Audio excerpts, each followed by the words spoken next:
Welcome to the Greenroom, a new podcast series by Sustainable Buildings Canada designed to help the building industry stay informed about the latest trends and techniques for building more sustainable buildings. I'm Jeff Fredericks, and I'm thrilled to be joined by Brynn Nheiley, SBC's new Executive Director. Welcome, Brynn. Thanks, Jeff. Okay, Brynn, let's start with a brief overview of your expertise and experience in the building industry.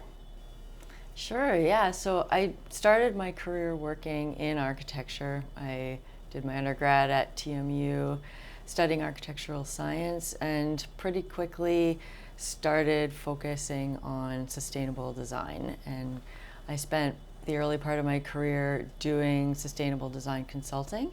And from there, that took me out to the Maritimes, where I was working on pretty cool schools and healthcare facilities, and that gave me that broader lens and made me realize that really what I was interested in is land use planning. So I went back to school, and since then I've been working as a land use planner primarily in development planning, both in the private and public sectors, and returned home to continue doing that with municipal government in Ontario, most recently at the City of Burlington as the Executive Director of Community Planning, Regulation and Mobility. When the opportunity for Sustainable Buildings Canada came up, it was perfectly aligned with that whole spectrum of my background, and I couldn't turn up the possibility. Great. And what did you know, if anything, about SBC prior to meeting with them? To be honest, I didn't know about them. It's really the best kept secret in Canada. This amazing little organization and how much we accomplish with collaborations and great partnerships. It's really been a behind the scenes organization, and so something I'm really excited to do is help bring that more to the fore for the broader public and for the building industry at large. Great. And then so from your, call it outsider's perspective looking in, what are some of the biggest opportunities and challenges that you see with the organization? Well, I think that our challenges are our opportunities. Growing the profile of the organization is something that's very exciting to me, and it's obviously a challenge to help expand our impact in the sustainable built environment, that we don't have that great name recognition yet, except for within those small groups that we have a history of working with. But luckily we do have those great relationships in place, and we're very well positioned to grow the mandate and grow the scope of influence that we have in the GTA and in Ontario, and we're currently in the process of expanding that across Canada. Great.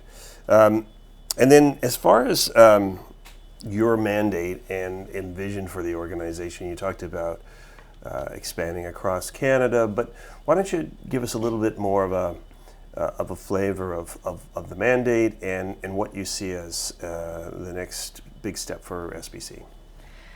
So something that I emphasized when I made my case to SBC through the recruitment process was that bringing my planning lens really brings that broader connection and relationships. As a land use planner, I was always working with the development industry, with regulators at all levels of government, with subject matter expertise in building, but also in transportation and in alternative transportation networks, materials science folks. So I presented that my background of architecture and planning was an opportunity for me to take the mission, vision, and values of Sustainable Buildings Canada and expand that to a much broader audience.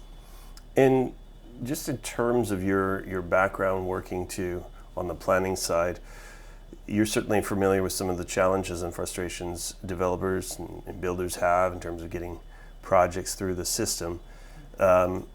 What kind of work do you see yourself sort of bringing to helping to close that gap, or helping the build community make it easier to get the sustainability initiatives that they want done through?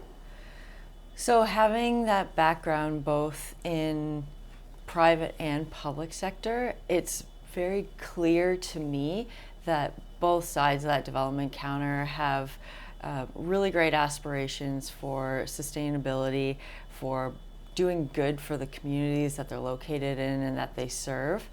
And so often the biggest challenges that we face in seeing success in those objectives have a lot to do with just the languages that we're talking. They're very specific terminology spoken within municipal governments, within government generally, as compared to the language and framing used by the development industry. And having had experience on both sides of the development counter, one of the strengths that I have is to be able to do that translation and help everyone see that there are these common objectives in order to find those shared objectives and bring them forward together.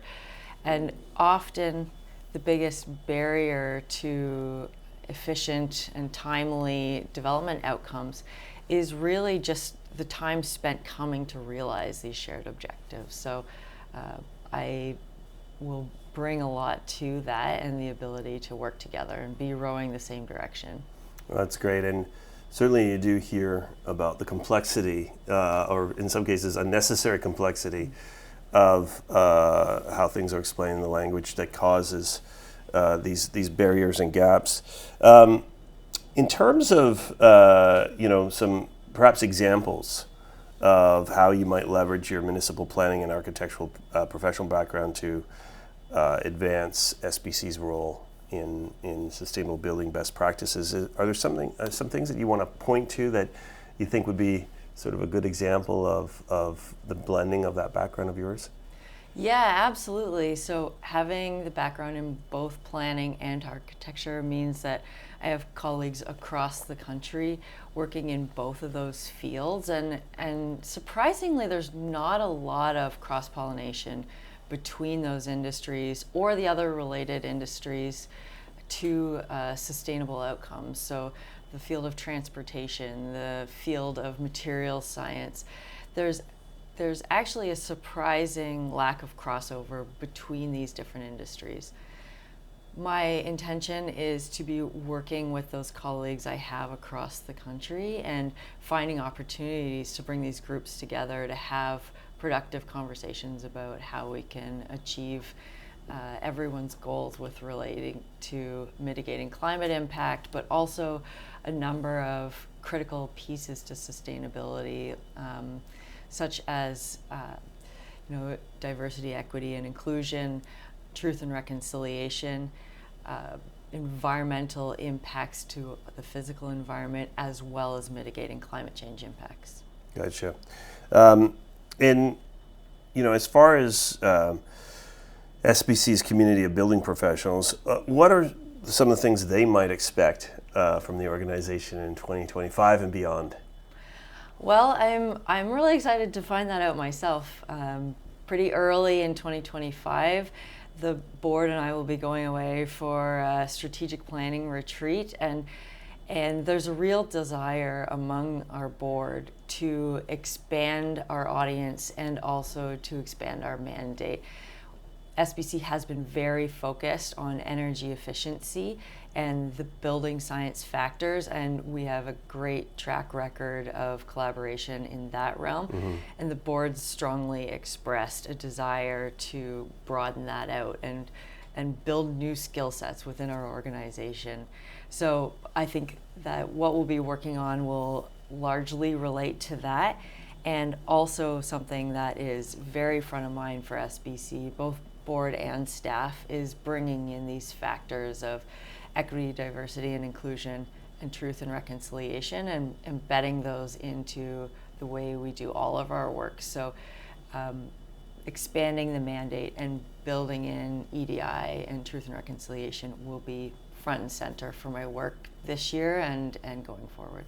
Gotcha. I guess another big topic that certainly many Canadians are thinking about is what the next Trump administration might mean for not just the economic prosperity of Canada, but also some of our own sustainability objectives. Mm-hmm. From your perspective, is this also something that SBC's concerned about and or sees themselves playing a role in helping to continue some of the momentum around mitigating climate change? Well, absolutely the latter. We definitely intend to play a strong role in keeping the conversation live and active. Certainly the fires and floods we've experienced in the last number of years, they haven't concerned themselves with the political leadership in Canada or elsewhere. And so it's absolutely critical for those of us working in the environmental sector to be nimble. It's maybe going to be a challenging time in the regulatory environment, so the advocacy efforts of SBC become all the more critical in that context. At the same time, we need to recognize that we have really incredible partnerships in the private sector amongst the development community and with subject matter expertise to carry on, because it makes good business sense to build resilient communities and resilient structures, as we will expect to continue to receive those fires and floods, and we have to be able to weather through that. So our work is all the more important when that political context becomes challenging, and luckily SBC has positioned itself well with that whole range of partnerships in government and in private sector to be effective. And let's just expand a little bit on that idea of partnership, because there's many organizations across the country, of course, that may share SBC's values and beliefs in the work that you do. And so you mentioned being nimble. How important is it from your perspective that SBC looks for opportunities to collaborate and partner with other associations that share our beliefs? And the concept being that by sharing resources or by self-promote or cross-promoting each other's work, we're able to make a big difference. Absolutely. In order to be successful in navigating climate change, it's going to take 1,000 different organizations working in 1,000 different ways. And it's not just environmental organizations. It's going to be strengthening the partnerships we currently have with environmental NGOs, and it's also going to be a matter of building relationships with housing advocacy groups and financial advocacy organizations, and every different organization trying to work within our built environment and making sure that we together collectively have the mechanisms in place to be successful. Yeah, and I just wanted to expand a little bit on this idea of some of those sort of key influencers that make a difference. So you mentioned financial institutions, for example, helping them understand a little bit more of what it takes to work in this space and the players and all the nuances of building more sustainable buildings. To what degree is that a big part of the mandate? Is educating all of these other key players on the work that's involved and making sure that they have access to the resources that we have to make more sense of that work? Yeah, and I would say it's a two-way education, really, because there are the gaps that we at SBC can identify, where instances where there's critical existing buildings, for example, and the owners of those buildings don't have the financial resources to take advantage of programs that already exist out there.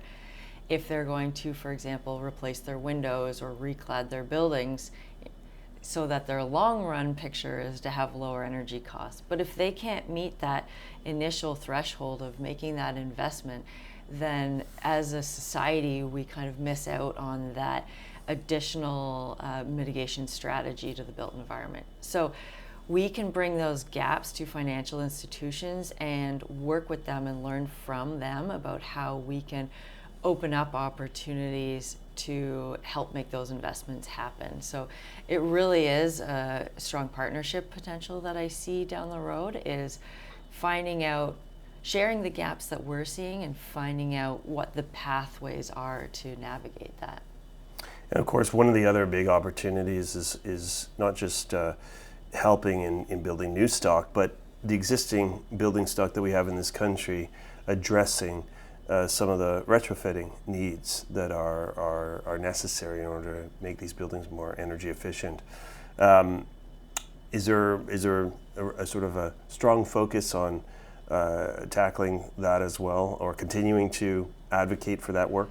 Yeah, I would say it's an area of focus that SBC is kind of doubling down on right now, because for every new building that gets built in a year, there are thousands of existing buildings already out there and already operating ineffectively and inefficiently from a heat loss perspective, from our cooling loads in the summer to our heating loads in the winter, and to be able to invest in retrofitting those buildings is fundamental to succeeding in navigating climate change.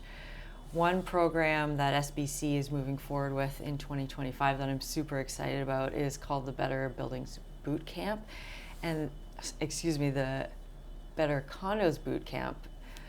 Better Buildings Boot Camp is focused on young entrepreneurs, young professionals in the built environment.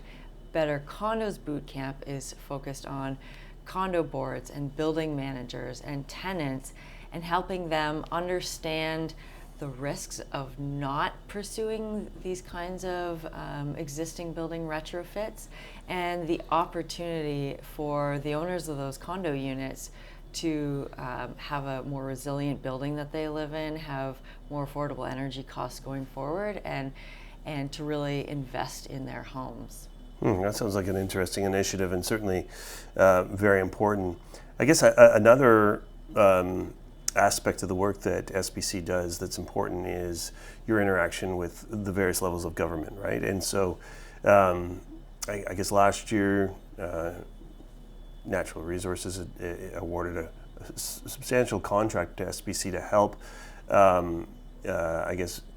explain and navigate the various building codes that are out there for building professionals.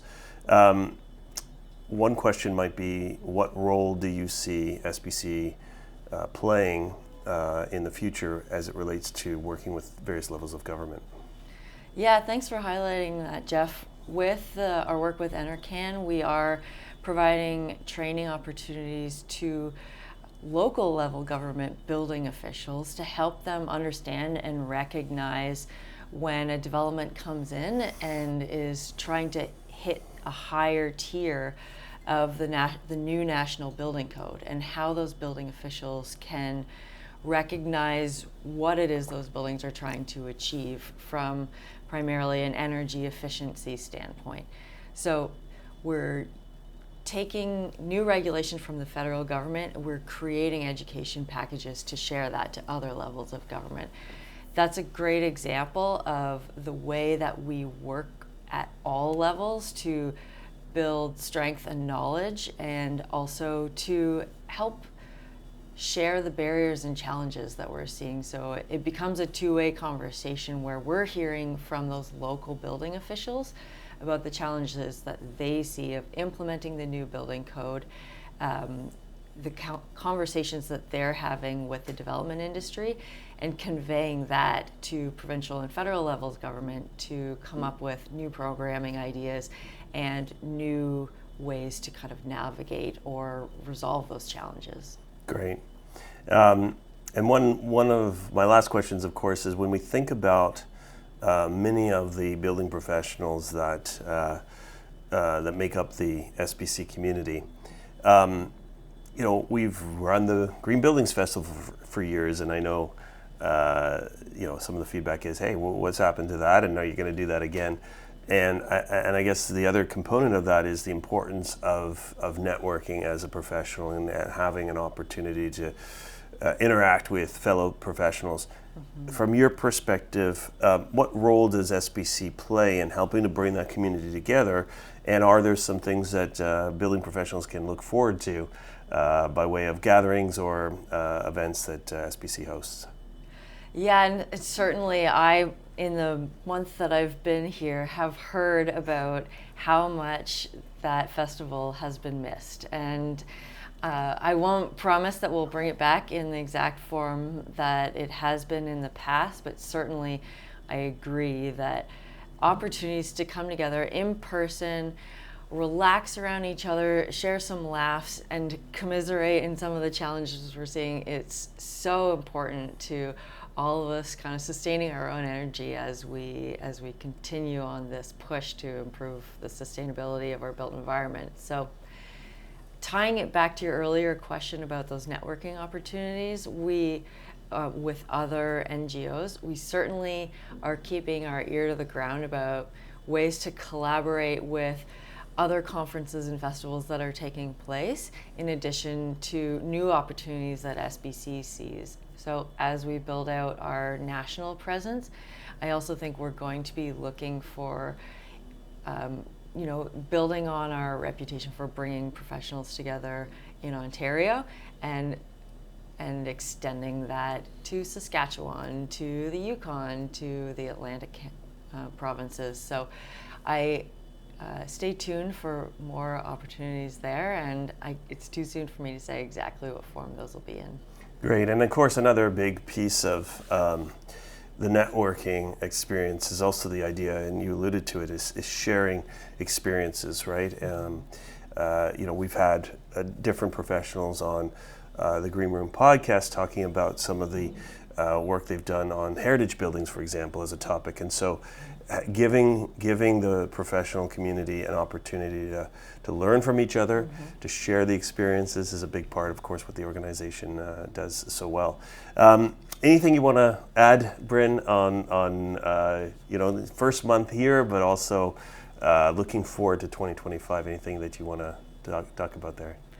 Well, I'm really excited to get to work with the board early in the new year and determine what that path is, what that roadmap is for the near term and far future that we're aiming for. But I'm also very, very fortunate to have stepped into a role with a strong organization that's got great collaborations with government and with subject matter experts. And I really have to give thanks to the outgoing executive director, Mike Singleton, one of the founders of the organization's 21-year history. And he's just leaving such a strong legacy that I am really the benefactor of inheriting. So I guess I would want to leave it in SBC's in a really strong place to be growing from, and I have so much gratitude to Mike for everything he's done to this point. Oh, terrific. That's awesome. Thanks, Brynn. Really appreciate it. Yeah, thank you, Jeff. Great. All right. Well, thank you, Brynn. That was a great discussion, and we wish you all the best in your new role. Thanks, Jeff. Well, and that's it for this week's show. We hope you enjoyed it. Please subscribe for future episodes and check us out on our social media platforms. Visit us at sbccanada.org.